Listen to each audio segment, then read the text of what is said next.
Hello, Bladers. All of us hopes that this incident does not happen in our lifetime or driving experience, but if it does, it is better to be knowledgeable on what to do and what you should know. Here are some quick steps to help you get by in case your car brakes fail. Welcome to Our Daily Drive. Everyday tips for everyday drivers. If you are not subscribed yet, you are missing out. Here's how to drive when your car brakes malfunction. Step 1. Turn on hazard lights. The most obvious step is to let other drivers know that there is a problem with your vehicle. Make use of your hazard lights to make yourself visible to other drivers on the road. This will catch their attention. Utilize your hazard lights to make yourself visible to other drivers on the road. Step 2. Stop stepping on the gas.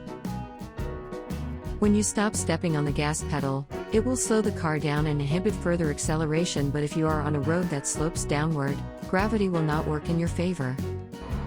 Step 3. Lower gear. If you're driving a vehicle with a manual transmission, you can shift to a lower gear. Once you take your foot off the gas pedal, the vehicle should slow down, and this is when you need to shift one gear lower. As you feel the car go slower, you can shift down one gear more if applicable. Step 4. Honk your horns. You need to keep in mind that the defective brakes are not your only problem. Since this is an emergency, don't be afraid to honk at other drivers if you think you need to warn them. Also, try your best to keep your hands on the steering wheel whenever you can, since you would still need to maneuver your car into safety. Once you feel that the car will come to a complete stop, shift your hazard light to a turn signal. If you're not sure that other drivers are paying attention to you, you can honk your horn a few times before trying to make the turn. Finally, make your exit safely and park at an open space to avoid collision with other vehicles and running over people and private property. Step 5. Pump your brakes. Once you're close to the safe parking spot, pump at your brakes. Your car never really runs out of braking power, it's just reduced so much that you can barely feel it. If you feel that the car is slow enough, pump at your brakes to create more friction in less time. Press the brakes towards the floor as hard as you can, to stop the car fully with its braking power left. Before we proceed on our last step, do you agree with our list? Or did we miss anything so far?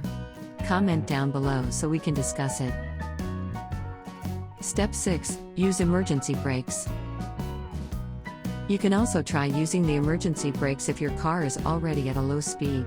This is also known as the parking brake and can be found in the center console between the two seats in front. If step 5 does not work for you, you can try this, but make sure that the car is as slow as it can possibly get. If you pull the emergency brakes while the wheels are still rolling at a fast speed, you may end up with locked wheels. This can make your vehicle suddenly stop and could cause it to tip over. We publish a new episode every day. Don't forget to like, share, and subscribe, so that you don't miss out on all of our new releases. For more driving and car care tips, visit us at www.blade.ph. Blade Auto Center, it's Blade, it's better.